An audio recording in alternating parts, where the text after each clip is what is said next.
Pilot Handbook 2.5 Aerodynamics Off Flight.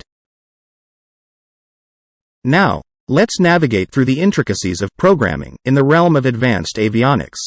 The advent of electronic instrument displays, GPS, and autopilot has transformed the landscape of general aviation. These technological marvels, while reducing pilot workload and enhancing situational awareness, demand strategic planning in terms of programming.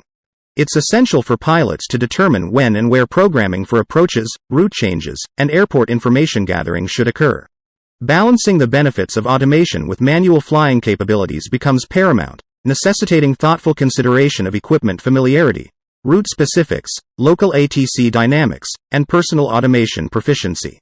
Moreover, the pilot must factor in the potential challenges associated with last-minute approach changes and the reprogramming required. Transitioning between different manufacturers' equipment requires a cautious approach, as formats are not standardized. The 5P check serves as a reminder for pilots to judiciously plan and make decisions regarding automation usage based on their capabilities and the unique characteristics of each flight. The SRM process, encapsulated in the 5P seconds, emphasizes that decision-making is a continuous and deliberate effort. 5 critical times before and during the flight, pilots should assess the plan, the plane, the pilot, the passengers, and the programming to arrive at decisions aligned with the current situation. Even the decision to maintain the current plan involves a thorough consideration of all risk factors present, highlighting the proactive nature of SRM. Additionally, the Perceive, Process, Perform, 3P model for Admiral provides a systematic approach for decision-making throughout various flight phases. Pilots, using this model, continually perceive the circumstances, process their impact on flight safety, and perform the best course of action. Recognizing the inevitability of human mistakes, the model encourages a continuous improvement mindset to enhance pilot proficiency and safety.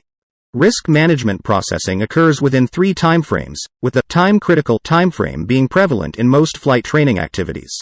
The 3P model and checklists like PAVE, CARE, and Team aid in identifying hazards, processing risks, and performing risk management actions. The PAVE checklist, focusing on pilot, aircraft, environment, and external pressures, helps develop situational awareness by systematically identifying potential hazards associated with each element. This comprehensive approach sets the stage for effective risk management and informed decision-making throughout the flight. Now, let's plunge into the intricacies of the CARE checklist, a pivotal aspect of the risk management process. Here, in the second step, our focus shifts to processing the information gathered in the perception phase to assess the identified hazards and ascertain if they pose a risk. Risk, defined as the future impact of an uncontrolled or uneliminated hazard, necessitates a thorough examination of exposure, severity, and probability. To better grasp why these circumstances matter, let's employ the CARE checklist: consequences, alternatives, reality, and external factors. Now, considering consequences, contemplate the potential outcomes of each hazard. For instance, in the context of a night flight for a business meeting, departing after a full workday might lead to fatigue and pressure. Moving on to alternatives, let's explore options. Consider delaying the flight until morning, rescheduling the meeting, or even opting for an alternative mode of transportation. Reality check is crucial. Assess the actual dangers and distractions associated with the identified hazards. In the example, acknowledging that fatigue could pose risks leading to an accident is a vital reality check.